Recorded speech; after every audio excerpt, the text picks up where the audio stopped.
Hey everybody, my name is Rory. I'm a relationship researcher and founder of Archetypal Relationships, and I've been invited onto the Online Prosperity podcast and show, and I'm super excited to share some of my findings with you.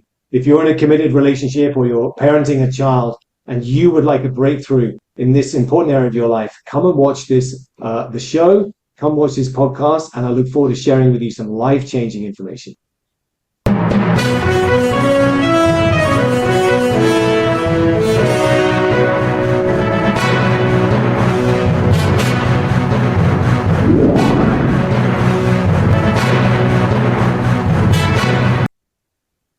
Welcome to yet another exciting episode of the Online Prosperity Show, your number one destination for exclusive insights into the minds that are shaping the world today. I'm your host, Prosper Taruvinga, and today we're going to be diving into the theme of archetypal relationships.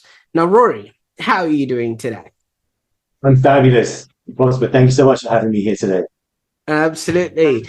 I'm really excited because I think what you do is really, really essential, and especially the fact that you started on this journey at age 12 when other people are only just trying to figure out themselves. So you must have a great head start on a lot of people, and I can't wait to jump into that and get started. Now, for those that are tuning in for the very first time, this is the Online Prosperity Show, and joining us is Rory Kilmartin, and he's the founder and lead researcher at Archetypal Relationships. And Rory has dedicated over 30 years to understanding the dynamics that govern human interactions, and this has resulted in the development of a transformative framework that has helped thousands navigate their relationships with greater clarity and compassion. And obviously, before we sort of jump into the nitty gritty, I just wanted to sort of start with, you getting us to really understand what it is that you are doing, because you began this at a tender age of 12 when you actually noticed that people were saying that they loved each other, but they were acting otherwise. Now, this was quite an early start. Did you ever imagine that this curiosity could maybe lead you to becoming a leading figure in relationship dynamics? No, I let me tell you the background story at the beginning. So I was 12 years old, and I was like, these people say they care about each other, but they're being unspeakably cruel. And it just didn't work for me. And I found, I think around the age of 12, I've noticed that quite a lot of people make quite big decisions about what they're interested in. I think it might be a developmental step in the psyche. Some people want to be interested in cars. Some people want to become marine biologists. Some people want to become, I'm assuming in the modern age, an influencer. Some people want to become a nurse, a teacher. I wanted to figure out relationships because for whatever reason, it didn't make any sense to me what was going on. The adults were confusing me. And I think on a very deep level, I felt, violated by, I guess that would be the right word. And I felt this overwhelming, essential urge that I had to figure it out. And that's never gone away. And now here I am, 38 years later, 39. Absolutely. And obviously, at that age, it's quite a formidable age. When you're 12, hormones are kicking in, you're starting to recognize the other sex or whatever partnership that you might be inclined to. And that's when you start realizing, yes, I need to be paired up with someone or be with, in some sort of a relationship. Now, could that have been what was happening to you, or were you just exposed to dysfunctional relationships in your life? I think I was just exposed to it, and it just opened up this file in my mind. And I started, for a while, I thought everybody was interested in this because it just felt so obvious to me. Nobody else was. They were interested in cars or football or weight training or whatever else people get interested in. But I started observing everything. Magazines, which was a thing back in my day, newspapers, adverts, TV shows, movies. The signs were everywhere. Like the information I was looking for was there, but because I was looking for it, I began to see it. And then I began to see the patterns. And then it expanded from there. I mean, I remember, for example, being 15 years old and reading articles in the newspaper about the divorce statistics, the main reasons given for divorce, and cutting that out and putting it in my desk and just being fascinated by it and thinking, well, because if you're interested, the top two reasons have always been, until I think more recently, infidelity and arguments over money. Money and sex, basically, is the two reasons why people lose their minds. And I was fascinated by at that early age. Mm. And I think people get fascinated by things. It's normal. And this was just my thing. Absolutely. Now, Rory, when we're growing up, we are exposed to people that are, adults around us that are sort of looking out for us. Would you maybe, if that's comfortable for you, explain to us what those relationships look like for you, especially because such an interest would have been sparked by something that you were seeing, especially something in your vicinity? I was warned that you're an excellent interviewer, Prosper. I was given fair warning. Yeah, I mean, that's a very probing question. So I don't know the degree to which I want to go into the details. But I'll just say that I had a very difficult parent, and my other parent and myself and my sister had to deal with that. And I was born a gentle child. Like I'm kind, I'm playful. I don't want to disrupt. I don't want to cause trouble. I'm not argumentative. I don't like conflict. So I'm a peaceful kind of person. So it's easy to struggle around people that don't understand that or don't care for it. Absolutely. So I think on some level, the decision I made at that age was the first decision I ever remember making was this. I will never do that to the person I love. Like age 12, 13. Once I realized that something was really dreadfully wrong, because it took a while to realize, but I remember being 12 years old, bawling my eyes out and saying to her, I'm never doing that to the person I love. And that was what opened up the filing cabinet in my mind and began this obsession. And thank you so much for going there with us, because that then really gives a frame of reference of, the reason and tender of how you then moved on. But besides the immediate, there would have been, relationships with maybe teachers and other parts of the community and things of that nature. Were they other people that you would have maybe looked up to and said, you know what, I think that is what a perfect relationship should look like? I think because I'm not particularly, I avoid conflict naturally as a person. I get on with people. Like I fit in the center of the village. I fit in.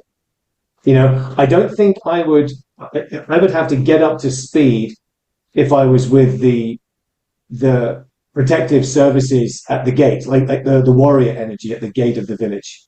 I would have to kind of up to speed. But for me, in the center of the village, I fit in. I'm likable, I'm kind, I'm thoughtful, I'm considerate, like lots of people. But so that's my natural way. So I get on with people. That's all I'm trying to say. Like I naturally get on with people. I'm likable.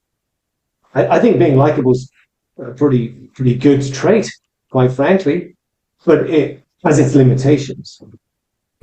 Absolutely. And in that sort of frame of reference, now, would there be other adults that were in relationships that you would have maybe looked at and looked up to and said, you know what, I think as opposed to what you're experiencing, that could be what it should look like?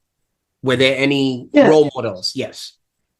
I mean, not that I would say, like, obviously, but the reality is when you're paying attention, like I would notice things at a young age. Like I would notice the couple that had nothing to say to each other in a restaurant. Like I'm not the only person that's noticed that, but that really stood out for me. And the thing that really stood out for me was when people who've been together for some time still look kindly upon each other. That for me is the ultimate measure. If you look at John Gottman's research, and he's really the most respected relationship researcher in the world, and he's been researching now for 50 years this year. He started in 1974, and I can tell you because it's the year I was born. That's why I know. So this is his 50th anniversary of studying human beings and human relationships. He was asked, and I think he's quoted as saying this, if you had to sum up your 50 years of research into one word, what would it be? And it's kindness. Be kind to the people you love. Because the opposite of kindness essentially is harshness, judgment, and criticism, and getting short with people, and not giving them a little bit of space when they're not their best, you know, and being quick to judge and quick to be annoying. And whenever I see couples who've been together for some time and they still look with warmth in their eyes and kindness, I aspire to that. Because that, for me, communicates a lot. Okay. But the question, if I can carry on, the question that really came up for me at an early age was how, not that early, sort of in my early 20s, the question that arose was like, how is it the kind, well-meaning, benevolent people who love each other struggle? Because that's a question. And what I realized is that is not an obvious answer. Because if I say to you, Prosper, why do unpleasant people create unpleasant experiences for their partners? It's like it's not even a conundrum. It's not a mystery. Well, they're unpleasant. Unpleasant people create unpleasant experiences. Okay, how do kind, well-meaning people who love each other and are totally devoted to each other, how do they create the living hell over time? Because that's a mystery. That's a proper mystery. Because on paper, it shouldn't be a mystery at all. Two people get together, they love each other, they're kind, essentially decent people, and they want to do right by each other. But 5, 10, 12 years later, they're in a living hell where they can't be in the same room as each other, and both families are totally convinced that the other person is evil. How's that a thing? How is that a thing? Okay, anyone who can answer that question proficiently, like really well, they've got real value, real power. And there's lots of answers to this, but they're superficial and they might be accurate, but they don't help. They don't really help a couple struggling. And what's so interesting about archetypal relationships and the body of knowledge that I choose to call it archetypal wisdom. So first of all, what is an archetype? An archetype is described by Carl Jung as an evolved cognitive structure, which means a structure of the psyche that has evolved over the millennia. A little bit wordy, a little bit technical, and we have a much simpler definition today, which is it's the operating system of human beings. Like there's an operating system on the smartphone. There is an operating system in human beings. And the question then is, okay, so where is our archetypal nature? Well, where is the operating system in the phone? If the Apple engineers gave you all the tools to open up the iPhone or the Android phone, you still wouldn't find the operating system. It's there, but it's not there. In a similar way, when you look at human beings, no autopsy in human history has ever said, and the archetypal nature of this human was X, Y, Z. It's never, ever been. Autopsy is very serious business. The language is very serious. So we have an operating system inside us, but it is the first thing to understand, it's invisible. You can't see it. The second thing is it has no language. It doesn't operate in language that we understand. In a similar way, if you had no idea about digital code, ones and zeros, it's like looking at the matrix, the famous matrix, green curtain. It's meaningless. Well, we can't even see that. And then the other thing that's so fascinating about archetypal nature is that it is our total paradigm of our understanding of all of life. Inside the bubble that is a human, their archetypal nature informs their entire being, their entire world. Every paradigm, everything that they see the world through is governed by that archetypal nature. And everyone's totally convinced that every other human being sees the world the same way as them, because it's so overwhelming. So Absolutely. just to finish then, archetypal wisdom essentially is this extraordinary, life-changing, life-saving understanding that arises as a form of wisdom when you take time to explore the archetypal realms inside us, our children, our partners, and we understand the operating system of human beings. And the final thing that I didn't say in my little intro here is that there are four very observable, very clearly observable different aspects of the human psyche. There are four very observable archetypal natures. So we all look like humans. You look like a human, I look like a human. It's not like you're a donkey and I'm a sloth. We're both humans, yes? But we may not run the same operating system. And almost nobody understands that. That's Absolutely. fascinating. And thank you so much for putting us into that sort of frame of reference, because I don't know about you, but growing up, we were always told that no two fingers on the same hand are of the same height. And that alone automatically puts a frame of reference that no matter, like you said, we might all look the same, but there's differences. The work and the reaction that somebody, has to certain information, they might not react the same had they been in a whole different scenario. Now, you've identified four of these behavioral archetypes. Maybe you can briefly describe each of and one of them and how they actually maybe influence our interactions and how we perceive the world. Yeah, I'd love to. So the first thing I want to say is that I found that describing them with animal names is the most powerful way to describe them. Okay. If you trust me, and if you're watching this at home somewhere, if you trust me, it's the easiest way. So the first I call the gorillas. The gorillas are the people that naturally want to be in charge. They naturally want to lead. The gorillas operate in the external world. They care about the external world. And they think about the future. So they like making plans. They like timelines. They like to know when things are happening. And they like to give instructions. And when people don't follow their plan or get in the way of their plan or are late or lazy or annoying, they can get a bit bossy. They can get just a little bit direct. They can raise the volume, not like the next group I'll tell you about, but they get direct and they can get intense and they get bossy. And when they're triggered, when they're annoyed. And so the gorillas are in the external world. They think about the future. They want to make plans. And their main priority is they want life to work. They want everything to work for everybody.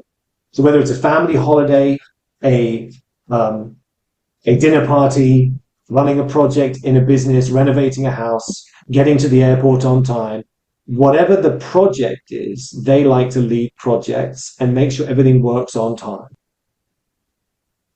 The second archetypal nature in human beings I think of as the wolves, the wolf. They are also in the external world. They care more about the integrity of people, whereas gorillas care about the integrity of systems. Wolves like to get stuff done. They like to move the needle. They like a to-do list and they like to smash it. They like to be on missions. And one of their 24/7 missions is keeping the innocent safe. It's hardwired into their operating system. It is protecting the innocent, the children, women, the children, and those who can't take care of themselves. And they protect, benevolent wolves protect the innocent against malevolent wolves.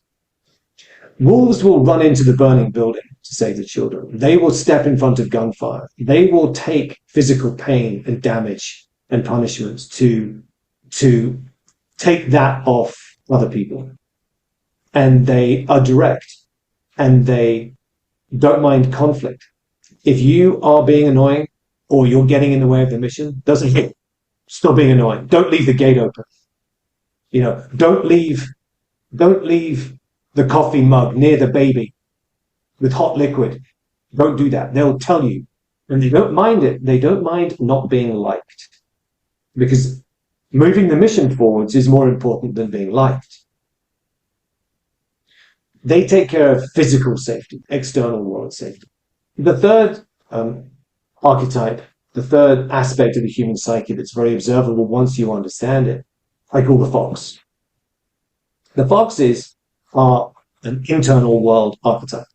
They care about a number of things, particularly freedom. Freedom is the most important value for the fox realm. They also care about creativity, expression, self-expression. And all of that creativity and self-expression is directed toward the second thing that they care about, close to freedom, which is wonder. Gorillas take care of the external world experience, that life works. Foxes care about your internal experience. They want to know if you're delighted, if you're inspired, if you have a sense of wonder. They want to know if you walk into that building and you see the architecture. Like I walked into Notre Dame Cathedral one evening at dusk, and I didn't even really know where I was. And I was just like, wow, this is in awe. And that's what the foxes want. They want people to be in awe and wonder. They want to experience the richness of life. So they're very anti-tyranny. They don't like being told what to do. They like being given a challenge, but they don't want to be told how to do it or when to do it. They want the freedom to access these cathedrals of inspiration to solve the problem. And so foxes like creativity, freedom, wonder, and they're in the internal world. They like solving problems, creating music, writing poetry, painting. Not all of them, but it's in the fox realm, all of these characteristics. The fourth relationship archetype is known as the sheep.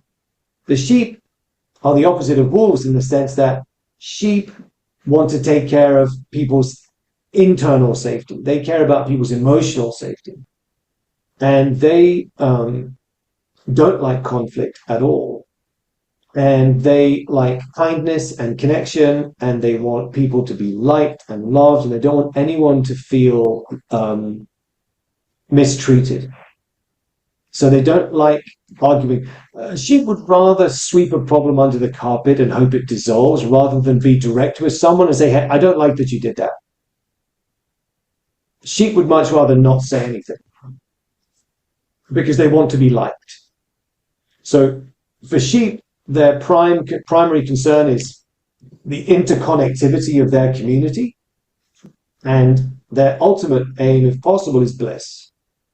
In a sense that foxes want wonder, sheep want bliss. What do you mean by bliss? Well, bliss is that space at the end of the day when you're in the space between being awake and being asleep, where you're in the arms of someone that you feel safe with and they love you, and you dissolve into no thought.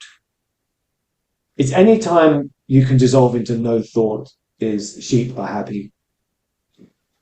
But not to go on too much of a tangent, the biggest problem that sheep have is that they're trapped in their own thoughts because they don't speak up, which is a little harsh. It's a harsh thing. So I want to say one more thing about these four aspects of the psyche, if I may. The best guess is that mammals have been evolving on planet Earth for 200 to 250 million years. The mammalian psyche has been evolving for 200 million years in some form. We happen to be the top of the food chain now, the apex predators. We've decided that this blue marble is ours. We're in charge and nobody else. And our psyche has been evolving for a very, very long time in every form. Obviously, a recent understanding of Homo sapiens, etc., is however many hundreds of thousands of years. These four aspects of the human psyche have evolved for a good reason. There's a thing called the evolutionary stable ratio, which means that nature and evolution understands the correct ratio of things. Like, we are roughly 50-50 biological male and female for the purpose of procreation. 10% of people are left-handed. Approximately 1% of people have traits of psychopathy. Nature's not made a mistake there. Some people need to do jobs in the village that require no difficulty to grasp emotions, whether it's slaughtering the animals, protecting lakes, killing Vikings, whatever it is. Some people in the village need to be able to do things, whatever. So the list goes on. It's not 3 archetypes or 5, it's 4. And the human species would not have survived today if there weren't all 4. All 4 matter. Now, the final thing I'll say before I hand you back to whatever you want to say is that we're born, the mistake that almost everybody makes that thinks they understand archetypes is that people think, well, we have all of these energies inside us and we can access them at any time. And I say, no. Technically, we have all 4 of them inside us, but technically we can all run the 100 meters in less than 10 seconds. Not sure about you, Prosper, but I can't run the 100 meters in less than 10 seconds. Yeah. So, we're born with a very strong leaning in one direction. And then we have a secondary, we have a primary and a secondary. So I'm a sheep fox. I care about connection first and freedom second. And then there's a whole world of very observable behaviors that arise for people that are like sheep foxes.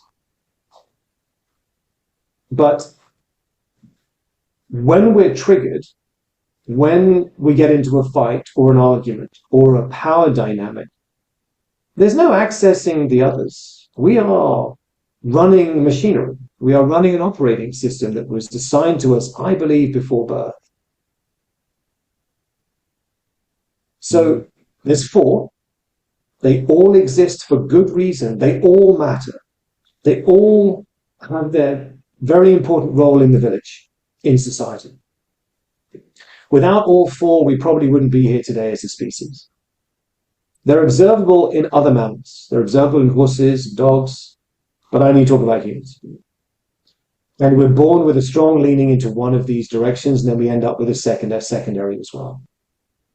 You see, what you've just done is redefined what society has always been trying to figure out. I mean, there's statements like, if you want to go far, you go alone.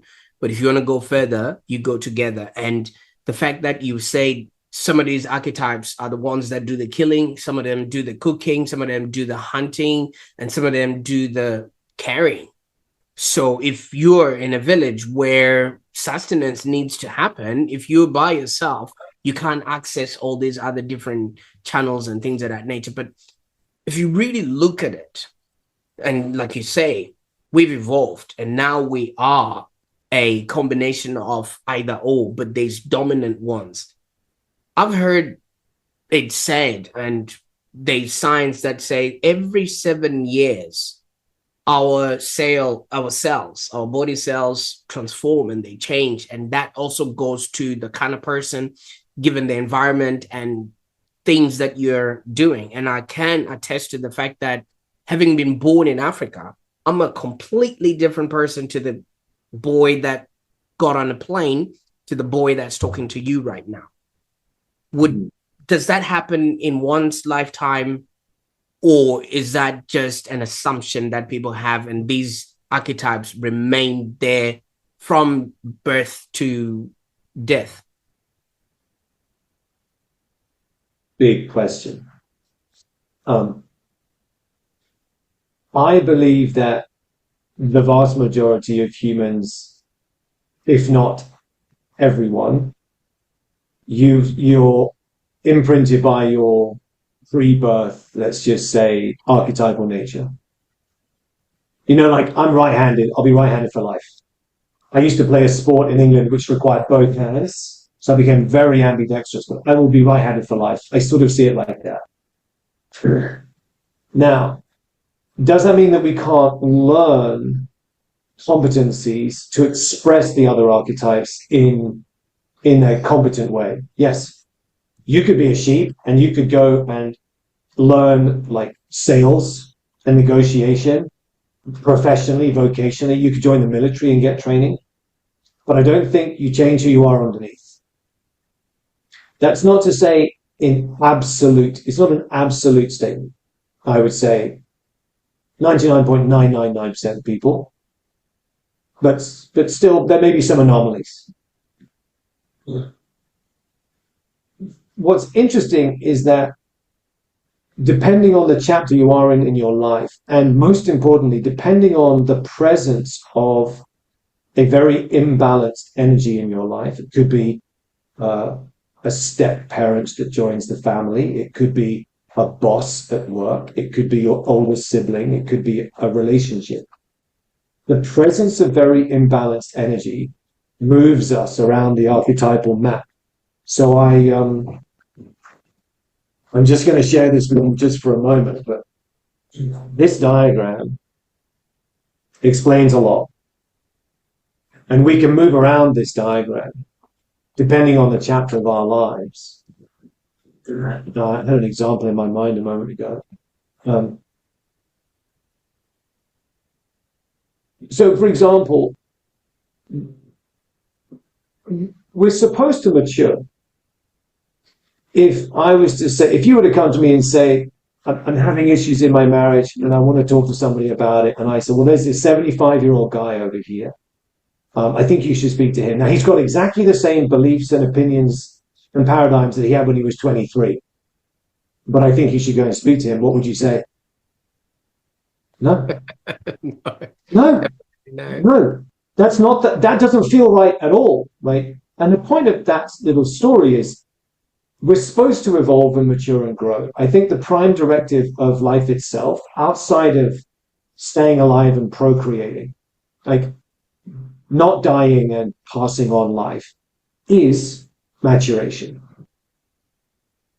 And maturation, in a simple word, is gathering the awareness presented to you on your life path. Not remaining, you should not be the same person today than you were a year ago. Let's keep it simple. We're constantly supposed to be evolving our understanding of the world. Another way of saying it, that maturation is ideally the ongoing reviewing of your beliefs, finding out their flaws, and then upgrading those beliefs, and continuing to do that repetitively throughout the course of your life. That's essentially how you become more appropriate, wiser, more grounded. It is essentially the path of eldership. How do you become an elder for the young people? You have to live a life where you gather the awareness. So every time you fail, there's some awareness. Every time you succeed, there's some awareness. Every time you mess up a relationship, there is awareness. Every time you go bankrupt, there is awareness. Every time you fail to sell a product, you have some awareness. Like there's a constant feedback loop called being alive. And the smart people have an open file for what was I supposed to learn? It's a growth mindset, to quote the lady who wrote the book, Carol Decker, I believe. I hope I got that right. So archetypal wisdom reveals the path of maturation in a much, much deeper and more meaningful way than just having a growth mindset. Absolutely. And thank you so much for that. Now, you would notice that in some relationships, there's a couple that shows up at every barbecue and she's trying her hardest to defend whatever has happened in that particular relationship, and everybody's just telling her, listen, why are you still with this person? You guys don't look like you're compatible. Is there a reason why so many people stick to relationships even though it doesn't seemingly work for them just because it's what their archetypes sort of are compatible with, and they're afraid of having to relearn and redo it all over again. Could that have anything to do with that? There's two parts to what you said. The first part is the sheep are the people that are most willing, most generous, most willing to put others first.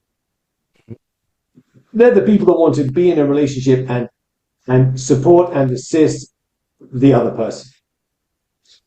They don't want to be the star. They don't want to be in charge. They don't want to be the boss. They want to be the supporter. There are people who are naturally supporters. Who do you think the most unpleasant people in society are looking for? It's them. The most unpleasant people in society are looking for sheep. They're not looking for wolves. And part of the problem being a sheep is sheep find it very difficult to break up with somebody because they'll be disappointed. I'll upset them. And sheep are hardwired not to upset people.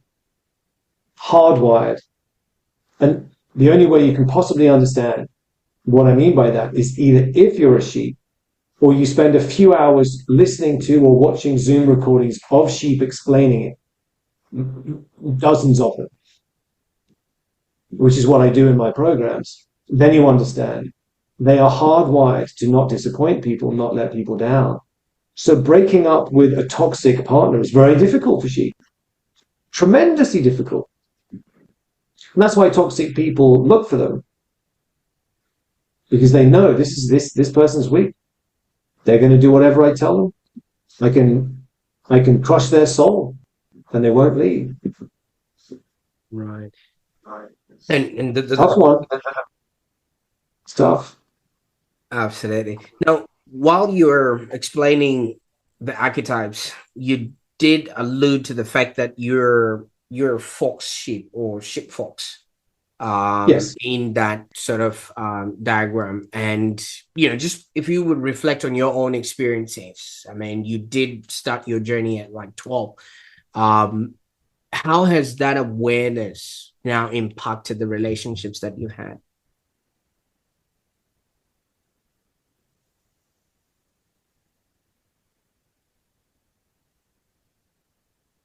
The biggest impact is that and I'm okay admitting it, like my natural tendency is to be peaceful.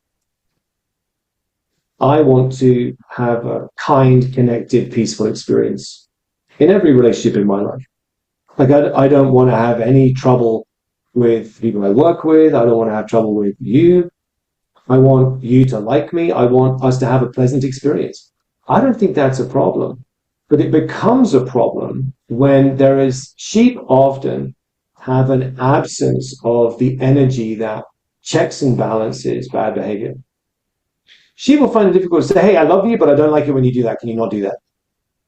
Said almost no sheep in human history.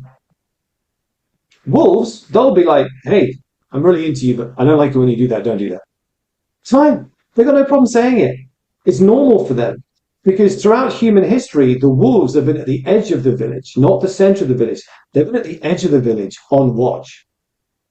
They've been walking the perimeter, checking for brown snakes, Vikings and bears, and snake oil salesmen, con men.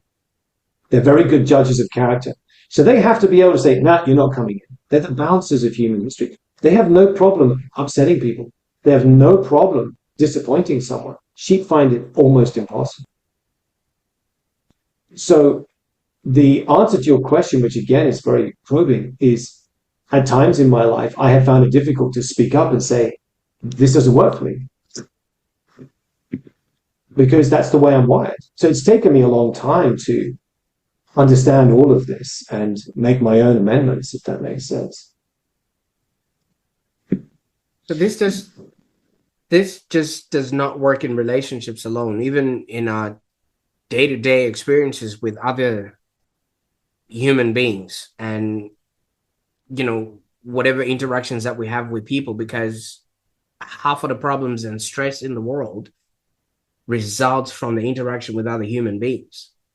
Mm-hmm.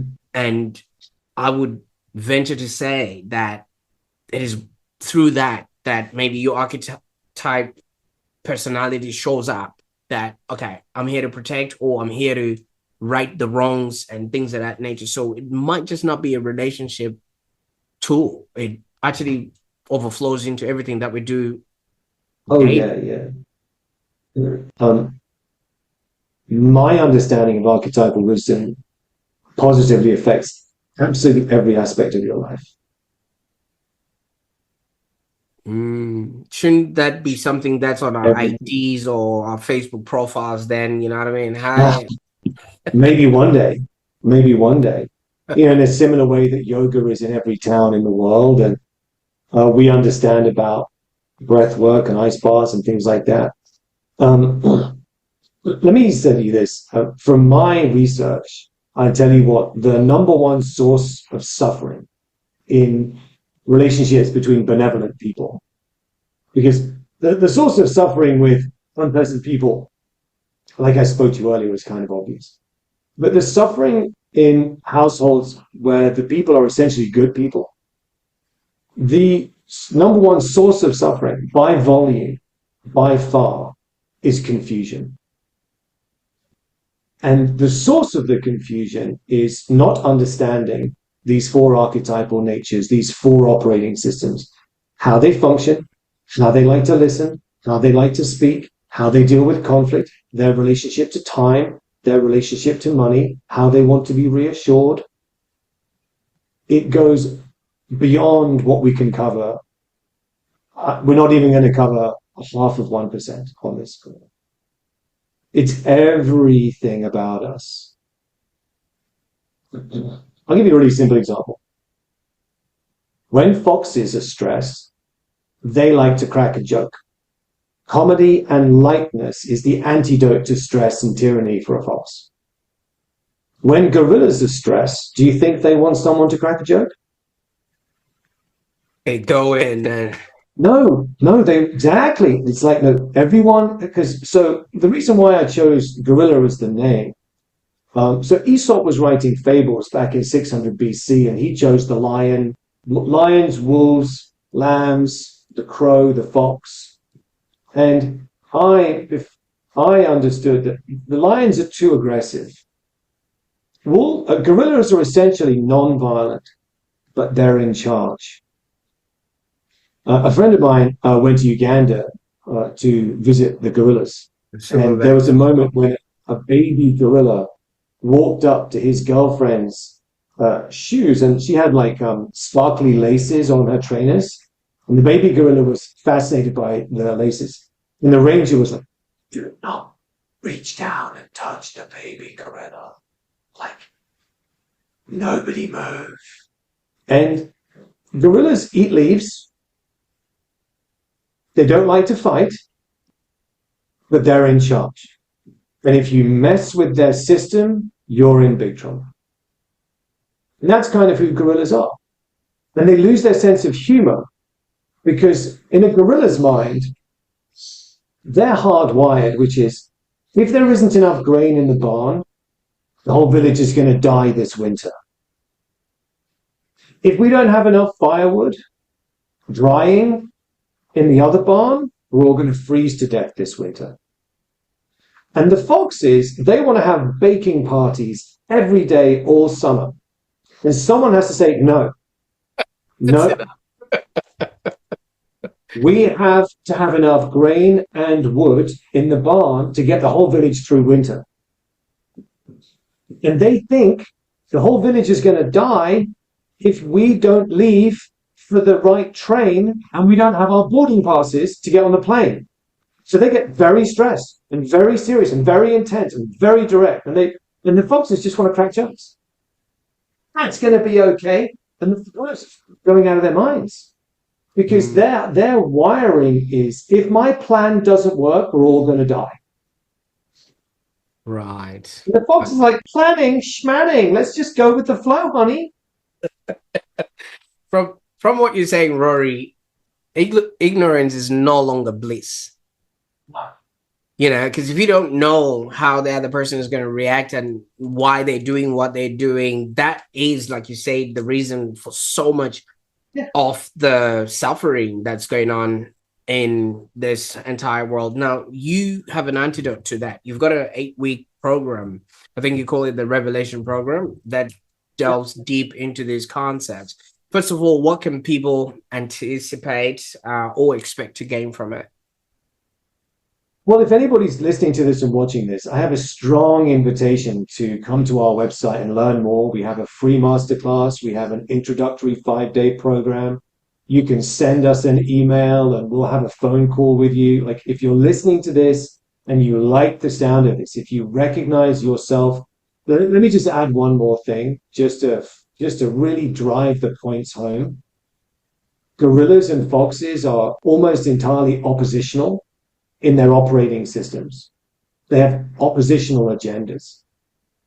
Gorillas and foxes marry all the time, Prosper. Gorillas and foxes have an invisible attraction mechanism. Gorillas and foxes marry all the time. Sheep and wolves, they have very opposing agendas. Sheep want to take care of everyone's emotions. Wolves want to take care of everyone's physical safety. Emotions are irrelevant to wolves. Keeping people safe is much more relevant than people's emotions. Wolves and sheep marry all the time.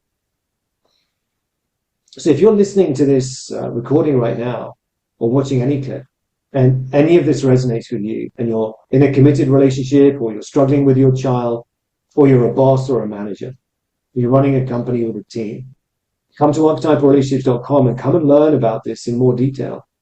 And yes, we have a free masterclass. We have a 5-day introductory training, like 3 hours of footage.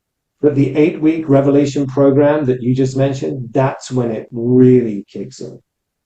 Because this goes all the way to the depths of your being. And when you understand this the way we help people understand it, it improves every single aspect of your life for the rest of your life. It's archetypal wisdom is a miraculous body of knowledge. Miraculous. Absolutely. And thank you so much. I will definitely put those links in the show notes so that people can actually get started on this. And from what you're saying, I mean, obviously, there's a framework, there's a science to this, there's a way of literally living that if only people knew, they would actually have a happier existence. But fish don't see the water that they swim in, and neither can people see the air that they breathe. How important is self-awareness in actually navigating this architectural behaviors? Because some people might not have an understanding of where to actually begin. And how can one activate it so that they can now see if they're, coupled up with the right animal? The first part of what you're saying is, I'll say that archetypal wisdom reveals there are some deception mechanisms in the code. So inside our operating systems, each of the 4 realms, there are deception mechanisms that perpetually and eternally deceive us into thinking that we are right about the way we see the world. And it makes marriage tremendously difficult. Tremendously difficult. So once you understand these mechanisms, and once you understand the mechanisms of your eldest child and or your wife or husband, or your ex-wife or husband that you're trying to co-parent children with, whatever your life circumstances is, every single relationship in your life will improve if you understand this. Very quickly. When I say this is miraculous, it is the understatement of this interview. It's absolutely miraculous, life-changing. And it's not complicated, because I'm not an academic. Once you understand this, every relationship in your life will improve forever. I love it. I love it. Now, Rory, when we started, you introduced us to 12-year-old Rory, who was confused about the world, wanting to right every wrong that was in front of him in terms of relationships and things of that nature. Would you say you found what you were looking for? Oh, 100%. This is the best body of knowledge I have personally discovered in 39 years of searching. Every single person that goes through and discovers this like I have, they say a couple of things. One of the things they say is, I wish I'd known this sooner. I wish I'd learned this sooner. And the other thing that almost everybody says is, there's no amount of money you could give me to exchange this knowledge. It's billionaire knowledge. If you offered me $1 billion, but I would forget this that I've discovered and I'd never find it, I'd turn you down. There's no way. There's no way I'd go back to not knowing this for $1 billion. For those No way. Absolutely. For those that are watching right now, I want you to ask yourself, maybe, have you ever found yourself reacting in a way that maybe surprised you, even, during a stressful situation, and you don't even know what came over you? Maybe did you also recognize yourself in the archetypes that are presented today by Rory there? I want you to share your experiences in the comments below. Would love to hear your stories and maybe get started on your journey to self-discovery. Now, Rory, I can't thank you enough for the time and the depth that you just took us through, even if it was just in a very short amount of time, to really let us know, that there is something like this. And now that you've exposed it, ignorance is not bliss anymore, because knowing what we know now, there's so much that needs to be learned in order to avoid a lot of suffering. Where do you see the field of archetypal relationships heading to in the next decade, now that we've discovered AI?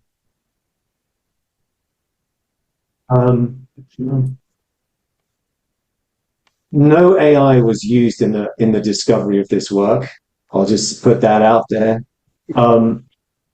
Where do I think archetypal relationships and my understanding of archetypal wisdom is going? It's going to ever bigger stages, because every time people who have audiences discover my work, they want to put it in front of their audiences and they want people to understand this. It is so empowering and so fundamental to our understanding of ourselves and the people we love, that once people discover it, there's no going back. It's just magnificent. Regards the future, yeah, I think just in summary, wider and wider audiences would be ideal. Absolutely. Now, Rory, from what you're saying, I have a visceral belief that you're literally giving people back to themselves. Yeah. Because when you have an understanding of who you are and whose you are, it makes it a whole lot different in the way that you interact with people, how you be, do, and have every connection or communication or interaction that you have with fellow human beings. And if you now know whose you are, it makes it a whole lot easier. And I can pledge to the fact that you said, even if somebody offered $1 billion to wipe your memory, I'll hold that money for them while we see you refusing it, definitely in that sort of space. Yeah. Absolutely. Now, thank you so much for sharing. You're so welcome, Prosper. Let me just say that what you just said was very eloquent and spot on. Let me say it like this. Archetypal wisdom saved my life. And it saves the lives of people that discover it. If you're listening to this and you're struggling in any way, and you've observed any recurring patterns in your life, or you're in a relationship that's struggling, this will explain the whole thing. No, thank you so much for sharing this invaluable knowledge and insights into archetypal relationships. I mean, for our listeners that are eager to explore more, I encourage you to visit archetypalrelationships.com. I will put those links in the show notes below. And I encourage you not to miss our next episode, where we're going to be diving into ideas that can actually lead you to a happier existence. But if today's discussion resonated with you, please I encourage you to look around you. If you find people that are in a relationship that just seemingly is an on and off button, why don't you share this episode with them? They might actually benefit from understanding their own archetypal patterns. Just like Rory said, it saved his life. And if somebody has shared this with you, I encourage you to subscribe to the Online Prosperity Show for more enlightening conversations like this. And I want you to remember one thing: the journey to self-awareness and all those improved relationships that you wish for, it actually starts with a single step, which is discovering yourself. Until then, bye for now.